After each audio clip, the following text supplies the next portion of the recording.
Hi guys, so this is a video I have wanted to make for a while. In this video, I'm going to go over everything that you need to start painting heat set reborns. I will do a video later at some point, probably with air dry supplies, but since I'm using mostly all heat set now, this one is going to be a heat set video. So the very first thing that you need to paint are paints. I personally use Genesis. However, Genesis has been discontinued. You cannot get it anymore. So you will need a different brand of heat set paints. As of right now, it is January 2024. I have tested many new heat set brands, and I have to say that so far my absolute favorite one is not a Reborn specific brand, but it is Windsor and Newton oil paints. This is the Winton oil paint line. You can also get Windsor and Newton artist oils. I do have a video up about these and review videos on some of the other heat set paint lines to help you choose the paint that would work best for you. In addition to paint, you will also need thinner or solvent, which is mineral spirits. This is the brand that I use. That is my preference. A lot of my artist friends use this brand. It is fantastic, but it is not fantastic for beginners. It has low oil content, so you don't have a lot of work time, which you definitely need when you are learning. This one, sorry about the label. I don't even know when I bought this one, but this is Mona Lisa brand. The label will either say odorless paint thinner or just mineral spirits, but no matter what it says, it is odorless mineral spirits. This is definitely the most common one, the most popular one with new artists. You could also use Gamsol instead if you want. Gamsol is really great for darker skin tones. Another thing you will need is mediums and varnishes. You can see that I use mostly Genesis products. I also use others. I just did a video about mediums, and I'll be doing one on varnishes very soon. But since you can't get Genesis right now, my favorite varnish is Xodus matte varnish. You can get this at McPherson's. My second favorite right now is BC. I am always trying new products as they come out, so that might change, but as of right now, Xodus or BC from Dolls by Sandy are my two current favorites. You will also need a palette. You will need a ceramic palette, not a plastic palette. This one I got a really long time ago, and I don't remember where I got it, but someone did just tell me that they saw them recently on Amazon that are exactly the same. I really love this palette. You want a large amount of wells, this area in the middle for mixing varnish and mediums is fantastic. It is super helpful. I love this one. I highly recommend it. You will need brushes. You will need something to put your brushes in. I have this brush holder that I just really love. It was affordable and it holds a lot of brushes, but you can also use a jar, whatever you have handy. Craft sponges are great to have. As far as brushes go, these are the brushes that I would recommend that you get. Just a cheap set of makeup brushes. These are really fantastic for pouncing and blending. You won't use all of these types, but you'll use most of these. For actual working brushes, this is totally sufficient. You'll use these for some detail work for regular painting and for mixing. These are also really, really great. These are just disposable nail art brushes. I use these all the time for detail work, eyebrows, and such. I also have some sets in here kind of hidden of regular nail art brushes, which are great. I will say over the years, I have purchased a ton of very high-end, very expensive brushes. We're talking brushes that are almost $100 for a single brush. And I have to say, the cheap ones I like better, and for me, they actually last longer. The most expensive brush I ever bought, all of the bristles started coming out like a month after I got it. These fake ones, I buy a new set every year, sometimes twice a year when it's like, you know, it's a fun little thing. When you're painting, you love painting, new brushes are exciting to get, so you get them. The only real specialty type brushes I would recommend is a stippling brush. A stippling brush is just a round, flat top brush. It is really great for getting skin depth. Another one is Christine Woolley's hand-trimmed hair painting brush. You can get this at Dolls by Sandy, and this brush is amazing. I have a few of them. They are great for painting capillaries, hair, eyebrows, all kinds of things like that. You will also want to get Q-tips. I get a couple different kinds. I get these pointed Q-tips that you can get in most drugstores, and also these very small microblading Q-tips. These Q-tips are absolutely amazing for cleaning creases. You can also use them to draw on capillaries, to do little eyebrow hairs, all kinds of stuff. These are great. The next thing that you are going to want are cosmetic wedges. These come in a lot of different shapes and sizes and types, different firmness levels. I personally like a more dense wedge. Some other people like squishier wedges. That is something you will figure out as you paint. You'll find what your own personal preferences are. It is just very important to make sure that they are latex free. You will also need an assortment of modeling sponges. I make a lot of my own modeling sponges, which you can do. You can make them out of cosmetic wedges, cosmetic rounds, and beauty blenders.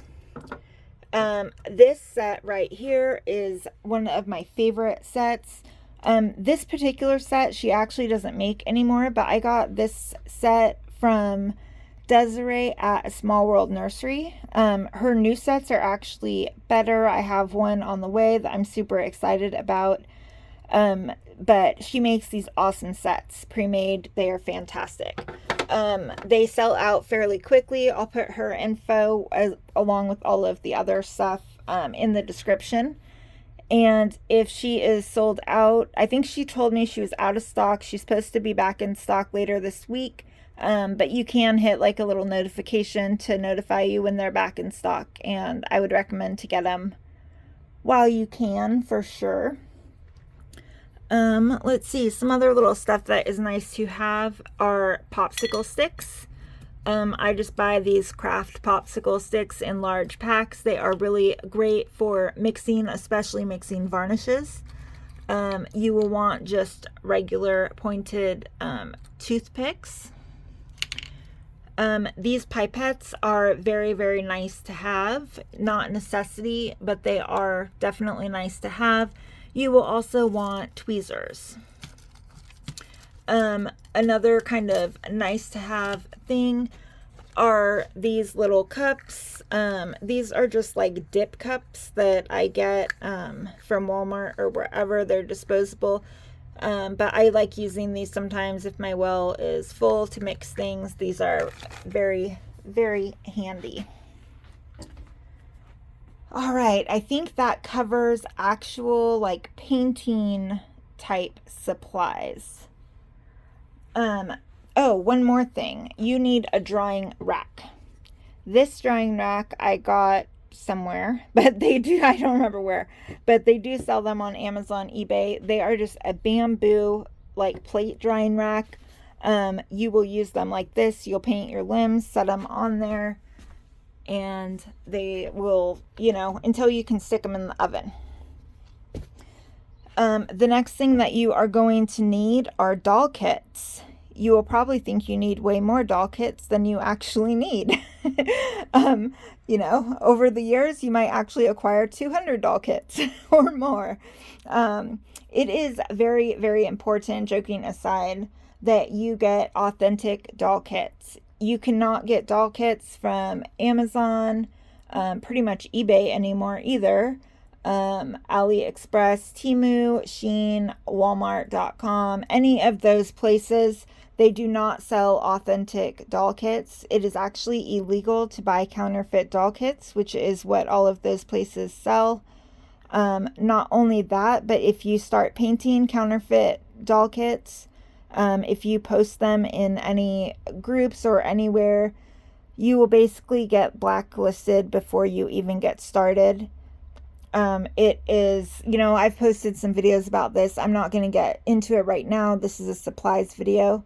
But if you love reborns, you want to paint reborns, it's very important to support the people that create these kits by hand by buying authentic kits. So that's all I'll say about that. Places to buy authentic doll kits would be McPherson's, Dolls by Sandy, Bountiful Baby, Trueborns, and Irresistibles. I think there's some others as well. Those are like where we buy them in the US. There are other international places, but I don't really know where they are or who they are, because I don't buy them. Bountiful Baby is fantastic for beginner artists. They sell very, very affordable doll kits. You will want to get a kit, and I would also highly recommend that you either get a couple seconds quality kits, which are kits that usually have flaws in them, but they are usually very cheap, or test parts. You'll want those to practice on. That's very, very important. And I would really recommend sticking with like Bountiful Baby kits to learn on until you get good enough. You don't want to waste a good quality limited edition sculptor kit. You know, it's a good idea to practice on Bountiful Baby kits before, because they are so affordable. They're open edition, and you can just get a bunch of them for a super, super cheap price.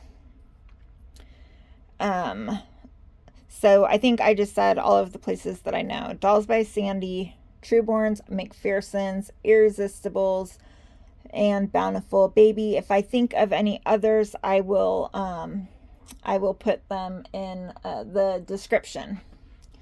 Another thing that you'll need, just while I'm over here in my desk area, are magnets. This is what you'll use these to put inside of the head so that they can take a magnetic pacifier. And the next thing we're going to talk about are ovens. Let me bring you over and show you mine. So I have two different ovens. First of all, excuse this oven. It is a super, super filthy oven. I do not use this oven. I actually pulled it out of the closet where it has been for several years, started to wipe it down, and then said, screw that, it's too much work. This is a New Wave oven. If you ask what kind of oven you should get, most people will say a New Wave. It is the most common reborning type of oven. I personally do not like them, and I'm going to show you why. I have a video that shows how to set up your oven. I recommend that you watch it. But if you don't know, this oven, the bottom will have polyfill, and then you'll have like a cloth diaper or a towel to protect it. This oven, the dome is connected to the lid. So when you have all your stuffing in there, you put your parts in, they're sticking up, and then you have to try to put the lid on sorry about that. Get the lid all the way on without bumping your parts or anything. It is a pain in the butt. My oven that I prefer is this oven right here. This is an E-Wave oven. It is an off-brand, but they do have a ton of different off-brands that are in the same exact style. It has a glass bowl, not a plastic bowl, so it doesn't discolor and stuff over time. The lid is actually totally flat pretty much. So you have this really deep area in here that you will put your doll parts. They usually come up to here. You don't even have to worry about them touching your extender ring usually. But you can just set your lid right on and start baking. That's it. With both of these ovens, you do need an extender ring no matter what. Whether it's a New Wave, whether it's this type, you'll need an extender ring. Another good thing to have is a heat gun. This is just for a little detail work. This is not a necessity. It's a nice to have. If you do like a little touch on the eyelid, you don't want to necessarily have to bake your entire kit. This one I got for crazy cheap. You don't need a great quality one. Anyone will do. This one I think was like $5 or $10 several years ago. It still works fine for my purposes.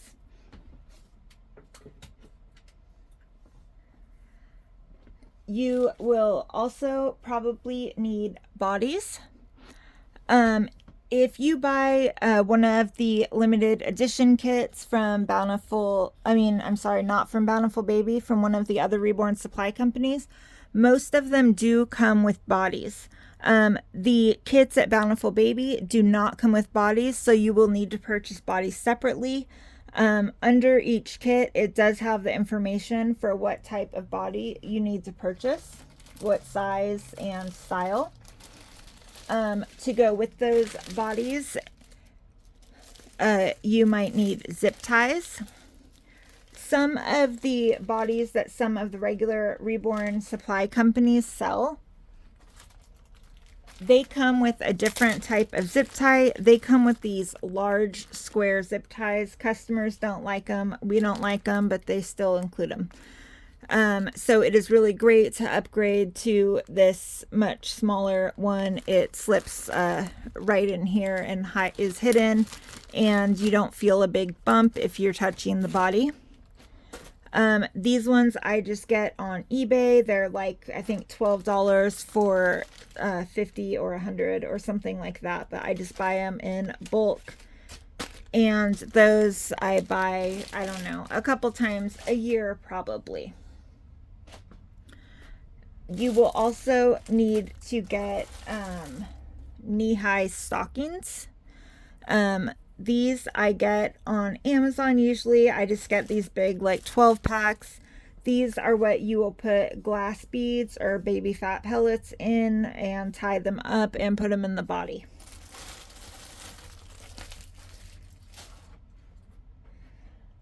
Speaking of glass beads and baby fat pellets, I use a couple different sizes of glass beads. These are larger glass beads from Bountiful Baby. You are just beginning. You don't need multiple sizes. These beads are just fine. I use these in the body of the babies that I'm making, but I like these finer glass beads. I get these ones on Amazon or Harbor Freight, 80 to 100 grit. And these are really nice in the limbs because there's no crunch sound if you squeeze the limbs at all, which you really shouldn't do, but people do. Here is another type of filling. These are silicone baby fat pellets. They are super, super squishy. You cannot use these inside of the vinyl limb. Silicone and vinyl do not get along. But you can use these. You mix them up with your glass beads, put them inside of your stocking, and put them in the cloth body, and it just gives it a really, really nice feel. While we are talking about stuffing, there are a couple different types. This is a premium fiber fill. You get this at Bountiful Baby. It is called Angel Silk. I love this stuff so much. I go through many boxes of this a year. This is what I fill all of my bodies with. It is the absolute best feeling fiber fill. Like everything just feels so incredibly soft. Like the silicone baby fat pellets, it is definitely more expensive. You can also just get regular polyfill. I get these large boxes. I usually go through one a year. I only use this to fill the limbs and head with, and a very small part in the body. But this brand of polyfill is totally fine, just the polyfill brand.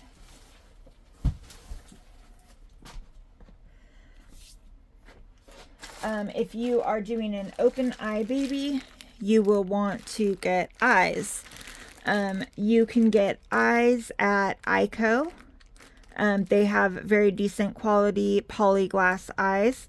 Or you can get eyes also at Dolls by Sandy, McPherson's, Trueborns, Irresistibles, Bountiful Baby. All of those places sell eyes.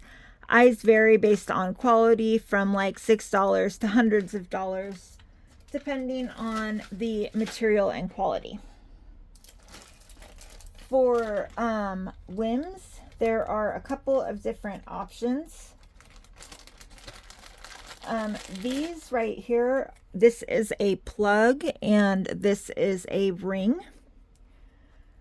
After you have painted and stuffed your baby, you will need to close the holes up at the flanges.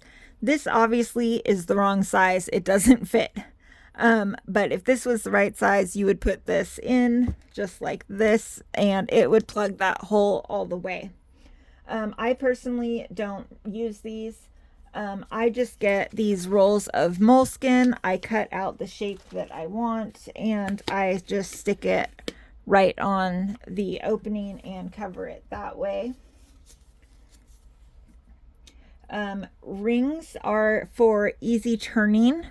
This one is not the right size. However, you would put a ring on just like this. It would completely cover.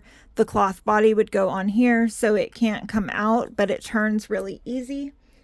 I don't usually use rings either. I personally just use this. It is just a fast drying nail top coat. Some people use super glue, but I just paint this on the inside of the flange right there and it keeps everything turning very, very easily.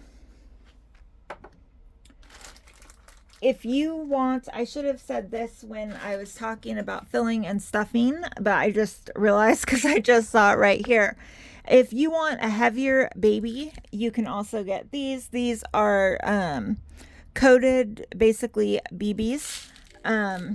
You can mix these in with your glass beads and your silicone baby fat pellets. They are very heavy and they add extra weight. I have several customers that like super heavy babies. You can only make a baby so heavy using glass beads. So these can add a whole bunch of weight without the body feeling stiff. A few little extra things that you will go through a ton of are just regular paper towels. I get these in bulk and you probably will too. And puppy pads. These are really fantastic. I put these, you could probably see at my desk. I put this on the area I'm painting on. That catches any paint and then I don't have to clean my desk as often. I also put babies that are currently being painted but are waiting for me to actively paint them on top of this. It's great to protect them from like dust and stuff. It's just a cleaner work environment, which is super, super important. If you like your babies to smell like baby, you can get these Wonder Wafer baby powder scented wafers. You can get these in bulk on your own at like Amazon or eBay, or you can buy them from Reborn supply companies. I usually get them from eBay and I can get 50 of them for $12, or you could buy them for like 50 cents or $1 each if you are buying them from a Reborn supply company.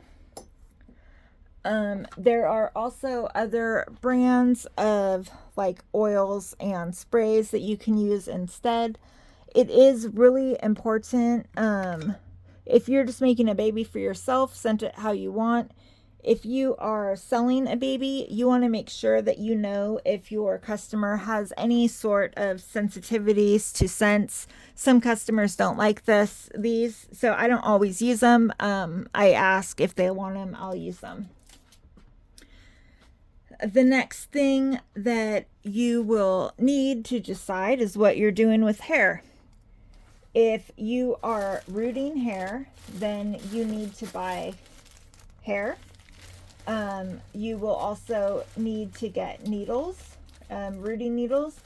You do not want to get like regular rooting needles or regular felting needles from Amazon or eBay. I really highly recommend Cupid Falls on Etsy. They have the best rooting needles I've ever used, and they're very, very affordable.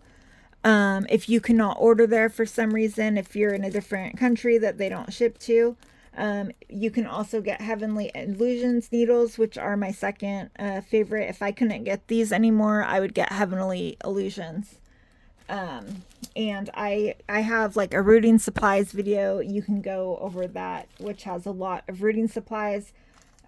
For hair, my favorite supplier is Silk Effects Mohair on Facebook, but there are other brands, and if you watch my rooting video, you can see all of them.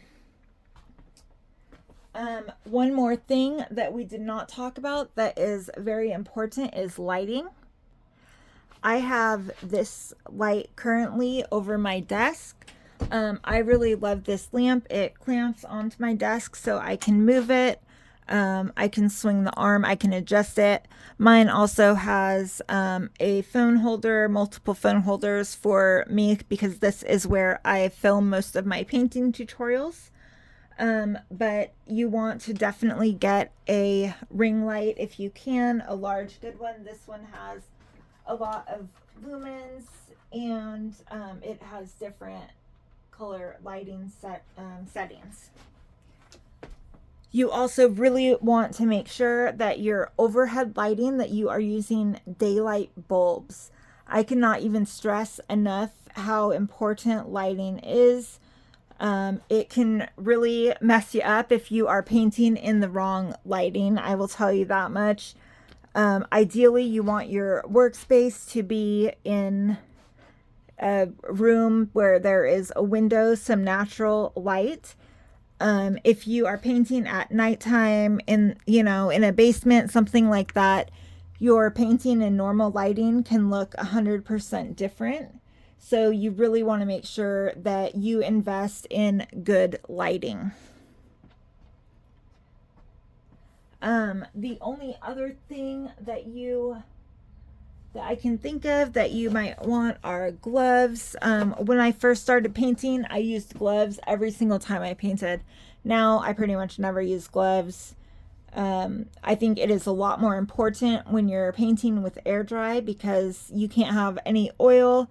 When you're painting with heat set, we are adding oil paint. We are adding mineral spirits, which is super oily. So I feel comfortable touching them with my hands. I'm not doing this when I'm painting. I hold by the flange. But you might want to get gloves while you're getting the hang of it. As far as like little things, getting little bottles and stuff like this is really helpful. You can see my thinner bottle is very large, so I just pour it in here. I can just open the cap and pour what I need into my palette there. I also have some other ones for other little mediums and stuff. It is just super helpful to have that. You definitely need like storage options. You could see I have my shelving. Those are just acrylic. They're actually for like books and magazines. But I use them for paint jars. This is where it can get expensive when you start adding, things like this to help you get organized. but it is very, very important. The more organized your environment is, the cleaner your environment is, the better the outcome is. Like, it's nice to be painting in a space that you feel good about painting. Your mindset has so much to do with your results. So I think that is it for supplies. I obviously have a ton more stuff that I didn't show, but I don't think it's really necessary. I will do another video later, probably a couple videos, because if you want to get into selling, there are other things that you need, business cards, stuff like that. If for photography, that is a whole nother thing that you need all kinds of stuff for. But I really just wanted to keep this video to what you would need to actually create your first reborn. I'm not even going to lie to you, the initial investment can be very, very high. Reborning is not an affordable hobby. It is not a cheap home business to have. It is definitely very expensive. But after you do that initial investment, your ongoing supplies aren't super crazy. I would say usually I spend about $100 in supplies to create each baby. And that's obviously not counting my time, but just actual supplies that I'm using on that baby, replenishing supplies. Your paints should last you a very, very long time. Most of these bigger jars that you see up here, I have had for over 8 years, and they are not even like halfway empty. If you run out of paint, you're using way too much paint. The paint lasts a long time. The things that you will go through the most is thinner first, and then varnish. Those are things that you need to definitely replenish regularly. The other things are, every few months, every 6 months, kind of depending on how many you're making. So, all right, guys, I think that is it. If you have other questions, if there is something that I missed out, definitely let me know. And if you liked this video, if you want to see more, if you want to watch tutorials, please subscribe, please like. You can also join the channel to become a member to watch full class style tutorials and have extra content and such for only $5 a month. All right, guys, I will see you in the next one.